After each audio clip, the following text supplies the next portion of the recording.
जिस तरह से राहुल गांधी पूरे देश के अंदर वोट चोर गति छोड़ का अभियान का शुभारंभ किया और एक समाज के साथ चुनाव आयोग को चुनौती पेश की। इस तरह से भारतीय जनता पार्टी वोट चोरी कर देश के गति हथियाने का काम किया। वो सरकार जिसे 400 पार का नारा देने वाली ये सरकार वोट चोर करने के बाद मात्र 240 सीटें ही वो प्राप्त करती। ऐसे तानाशाह सरकार का खुलासा वो बेनकाब करने का काम हमारे आदरणीय नेता राहुल गांधी जी ने किया है और उन्हीं के आह्वान पर पूरे देश के अंदर गांव-गांव ढाणी-ढाणी तक ये अभियान चलाएगा। ब्लॉक से आगे लेकर मंडल तक बूथ तक ये अभियान चलाकर गांव-गांव ढाणी-ढाणी में आम जन के साक्षर अभियान का शुभारंभ हमारे राहुल गांधी जी ने किया है, जिसको हमें आगे बढ़ाना है और उसी में आज का ये अभियान का शुभारंभ किया गया है। देश में बैठी तानाशाह सरकार लोकतंत्र की हत्या करने का काम कर रही है, संविधान की हत्या करने का काम कर रही है और हम सब देख रहे हैं पिछले 11 वर्षों से, चाहे वो ईडी हो, इनकम टैक्स हो, चाहे वो चुनाव आयोग हो, ये भारतीय जनता पार्टी की बनकर उसी का टुकड़ी बनकर भारतीय जनता पार्टी के भी काम कर रही है। उनके खिलाफ जो कोई भी आवाज उठाता है, चाहे वो नेता हो, चाहे वो लेखक हो, चाहे वो पत्रकार हो, चाहे वो आम जन हो, कोई भी भ्रष्टाचार के खिलाफ बोलता है, कोई भी भारतीय जनता पार्टी के खिलाफ बोलता है, कोई भी तानाशाह सरकार के खिलाफ बोलता है, तमाम एजेंसियों के माध्यम से उनमें मुकदमे दर्ज किए जाते हैं और उन्हें जेल में डालने का काम ये भारतीय जनता पार्टी के तानाशाह सरकार कर रही है। पूरे देश के अंदर जातिवाद का जहर होकर हमने भाईचारा उसको खत्म करने का काम विदेश की भारतीय जनता पार्टी की सरकार कर रही है। आम जन किसान की कमर तोड़ने का काम कर रही है तो युवा के उज्जवल भविष्य को अंधकार में ले जाने का काम कर रही है। महिला शक्ति को मान और सम्मान नहीं मिल रहा, आज पूरा देश का बिरादरी के लोग, तमाम वर्ग के लोग आज इस सरकार से परेशान है और भय के माहौल में जी रहे हैं। जिस तरह से पिछले 11 वर्षों से माहौल बना रखा है, हमें अब राहुल गांधी जी का साथ देना है, हमारे राष्ट्रीय अध्यक्ष खड़गे साहब जी का साथ देना है और उनके साथ गद्दे से गद्दा मिलाकर जो भी राहुल गांधी जी निर्देश देते हैं हमें उस निर्देश की पालना करते हैं। आज ये संविधान को मानने वाली सरकार नहीं है। जिस तरह से केंद्र में बैठी तानाशाह सरकार ने चुने हुई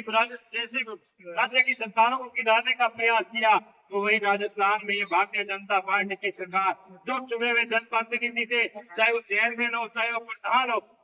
तक उनको भी निलंबित करने का काम किया और उसको प्रत्यक्ष को प्रमाण की आवश्यकता थी। हम सबने लोहर का भी देखा, ये हमारी लोहर नगर पालिका अध्यक्षा मोनिका उपाध्याय जी को एक बार नहीं 2 बार उन्होंने निलंबित करने का काम किया। तो पहली बार उन्होंने निलंबित किया, उन्हीं के विभाग के न्यायिक जांच के द्वारा 10 महीने के बाद उनको निर्दोष साबित किया गया, फिर उनको बहाल करने का काम नहीं किया। जब कोर्ट ने उनको बहाल करने का आदेश दिया, उसी दिन गुलाम को उन्होंने नोटिस चस्पा करके 3 दिन का मात्र नोटिस दिया कि 4 मुद्दाओं के आपने 10 पट्टे बनाए हैं और 3 दिन के बाद फिर से निलंबित करने का काम किया। ये पहचान है तानाशाह सरकार की, ये संविधान वाली सरकार है, ये पहचान है कि लोकतंत्र की गला घोटने का काम कर रहे हैं। क्योंकि चेयरमैन पट्टा बनाने में 3 घड़ी होते हैं, उससे पहले चेयरमैन उस पट्टा बनाने के लिए जिस पर क्रिया की जाती है, चाहे वो ईओ के साइन हो, बापू के साइन हो या जेएस की रिपोर्ट हो, लेकिन ये तानाशाह सरकार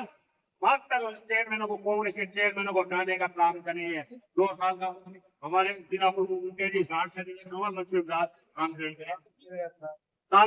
2 साल गुजर के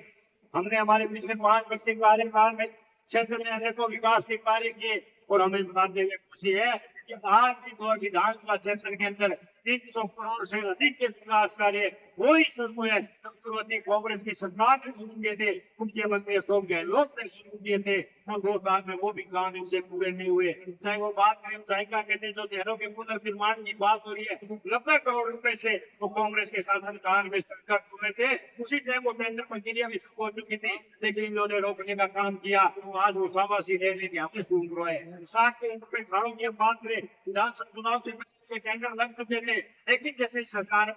उन टेंडरों को रोकने का काम किया, उस बजट को रोकने का काम किया, आज वो थोड़ी थोड़ी स्वीकृति कर रहे हैं और भाजपा नेता श्रेय ले रहे हैं कि हमने ये टेंडर पुनर्निर्माण कार्यों को हम करवा रहे हैं। बल्कि आप सबको पता है कि कांग्रेस के शासनकाल में वो 60 करोड़ रुपए स्वीकृत हुए थे। आज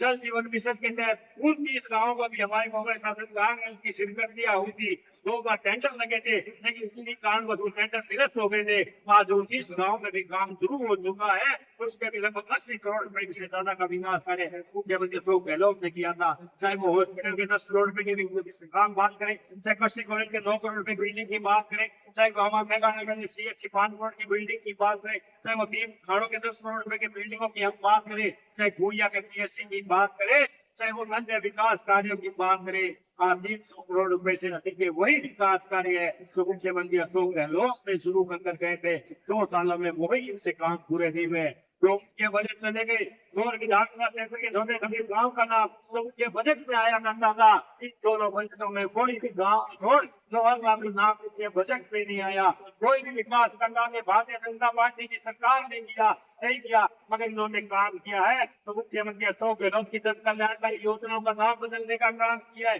पूरी योजनाओं को बंद करने का काम किया है, जन किसान मजदूर की कमर तोड़ने का काम ये भारतीय जनता पार्टी की सरकार ने किया है। इस विपक्ष में रहते हुए नहीं, हमारे प्रदेश अध्यक्ष गोविंद डोटासरा जी के नेतृत्व में हमने सड़कों में लड़ाई लड़ी और नेता प्रतिपक्ष सीताराम जूली जी के नेतृत्व में हमने विधानसभा के अंदर किसान मजदूर की आवाज को बुलंद करने का काम किया। वो इस सरकार को नाकोचौड़ी दबाने का काम कांग्रेस पार्टी ने किया है टीकाराम जी के नेतृत्व में। अभी हाल ही में पूरे प्रदेश के अंदर अतिवृष्टि हुई, भारी बारिश की वजह से किसानों के फसलें बर्बाद हुई, गरीबों के मकान क्षतिग्रस्त हुए। कांग्रेस पार्टी के तमाम विधायकों ने एकजुटता के साथ विधानसभा में कहा था कि आप मुख्यमंत्री जी इस सदन के अंदर आइए और आप पूरे राजस्थान के लिए विशेष पैकेज की घोषणा कीजिए। लेकिन हमें दुख है कि हमारे मुख्यमंत्री विधानसभा परिषद के अंदर होने के बावजूद भी उन्होंने सदन में आने की हिम्मत नहीं की, वो सदन के अंदर नहीं गए और वो जवाब नहीं दे पाए। किरोड़ी लाल मीणा जी ने जवाब दिया, उन्होंने बार बार आपदा नियमों के तहत हवाला दिया, जबकि जब तक विशेष पैकेज की घोषणा राजस्थान सरकार नहीं करेगी तब तक किसानों को पूरा मुआवजा नहीं मिलेगा, गरीबों को क्षतिग्रस्त मकान का मुआवजा नहीं मिलेगा। हमने पुरजोर रूप से मांग रखी हुई इस राजस्थान की सरकार को, जो ये ट्रिपल इंजन की सरकार है, दिल्ली में भी सरकार है, उनको आगे आकर पहल करनी चाहिए थी, विशेष पैकेज की घोषणा करनी चाहिए थी, जिससे कि किसानों को फसल का मुआवजा मिल सके और उनके गरीबों के जो मकान क्षतिग्रस्त हुए हैं उनको मकानों का मुआवजा मिल सके। हमारी लड़ाई निरंतर जारी रहेगी। आप काम के समय में भी इतनी संख्या में उपस्थित में आप सबका मैं धन्यवाद और आभार करना चाहता हूँ। आने वाले समय निकाय में पंचायत राज के चुनाव आने वाले हैं। हम सबका फर्ज यही बनता है कि हम अपने गांव में, अपने ढाणी में, अपने ब्लॉक में, अपने बूथ पे वोटर लिस्टों का सर्वे करें, घर घर जाके हम सर्वे करें, हमारे विकास कार्य 5 साल की जो योजना है उसको हम लोग प्रचार करें, और जो भारतीय जनता पार्टी की जो विफलता है, जो तानाशाह सरकार की जो विफलता है, वो आम जन तक, आम घर तक पहुंचाए और हम हमारे वोट सुनिश्चित रखे, जिससे कि आने वाले दिखाई व पंचायत चुनाव में कांग्रेस पार्टी का परचम या और विधानसभा क्षेत्र में लहरा सके, प्रधान व चेयरमैन कांग्रेस पार्टी का बना सके, जिससे कि क्षेत्र में विकास के कार्य होंगे। नगर पालिका की मैं बात करूं, 12 महीने से ज्यादा कार्यकाल वो मनोनीत चेयरमैन सत्ता पे है, लेकिन 12 महीनों में वही विकास कार्य करे हैं जो पूर्व में राजेंद्र जी चाचान के नेतृत्व में 60 करोड़ रुपए से अधिक बजट हम नगर पालिका में छोड़ कर कहते राजस्थान सरकार से एक नया पैसा भी और इस 12 महीने के कार्यकाल में लोहा के विकास के लिए नहीं लेकर आए हैं, बल्कि जो पैसे बचे हुए थे उन्हीं में भ्रष्टाचार कर उन पैसों को बर्बाद करने का काम कर रहे हैं, उन पैसों को कूट कूट करने का काम कर रहे हैं। जो सच्चाई व ईमानदारी के साथ लगातार नगर पालिका का विकास कार्य करवाया जा रहा था और विधानसभा क्षेत्र में छत्तीस बिरादरी को मान और सम्मान मिला था, पत्नी के अंतिम छोर व्यक्ति को आगे लाने का काम किया था, किसान के हाथ मजबूत करने का काम किया जा रहा था, मजदूर को आगे बढ़ाने का काम किया जा रहा था, महिलाओं को मान और सम्मान मिल रहा था, युवाओं का भविष्य उज्जवल किया जा रहा था। और वही भारतीय जनता पार्टी के हाथों से उन तमाम वर्गों को आम जन किसान की कमर तोड़ने का काम ये भारतीय जनता पार्टी की सरकार कर रही है। हम सबको एकजुटता के साथ आगे बढ़ना है। राहुल गांधी जी के नेतृत्व में, हमारे खड़गे साहब के नेतृत्व में, प्रदेश अध्यक्ष गोविंद डोटासरा जी के नेतृत्व में, नेता प्रतिपक्ष टीकाराम जी के नेतृत्व में कांग्रेस पार्टी को आगे लेकर जाएंगे और इस भारतीय जनता पार्टी को, इस नालायक सरकार को मुंह तोड़ जवाब देने का हम काम करेंगे। यही मैं आप सबको कहना चाहता हूँ। एक बार पुनः आप सबका बहुत बहुत आभार, बहुत बहुत धन्यवाद। जिस किसी ने भी जो आज हस्ताक्षर अभियान के शुभारंभ में किसी के भी तो डेट आए हस्ताक्षर नहीं हुए वो अपने अपने हस्ताक्षर करके जाए, क्योंकि जितने भी आपने हस्ताक्षर किए के प्रभारी होंगे वो पूरे हस्ताक्षर सीट लेकर जाएंगे तो प्रदेश अध्यक्ष गोविंद उपाध्याय जी को सपोर्ट करेंगे। इसलिए आप सबसे मेरा निवेदन है जिस चीज में हस्ताक्षर करें। और तो मुकेश मिश्रा जी जिस तरह से बताया जो हमारे मंडल अध्यक्ष आए हुए उस मीटिंग के बाद कुलदीप जी से बनवाने जी से मिलकर अपने मंडल की रूपरेखा तय करेंगे। और तमाम जनों में निवेदन करता हूँ जिस दिन अपने मंडल में मीटिंग हो आप सब वहाँ उपस्थित हो और उपस्थित होकर उस अक्षर अभियान को अपने मंडल में भी चलाए और उसके बाद हम लेवल तक जो अक्षर अभियान को लेकर जाएंगे। तो हम सबका दायित्व बनता है कि राहुल गांधी जी ने जो महत्वपूर्ण अभियान शुरू किया है उनका हम सब उनको साथ चले, कंधे से कंधा मिलाकर चले और बूथ लेवल तक उस हस्ताक्षर अभियान को लेकर जाए जिससे कि आम जन के हस्ताक्षर करवा कर हम दिल्ली तक पहुंचा सके। धन्यवाद।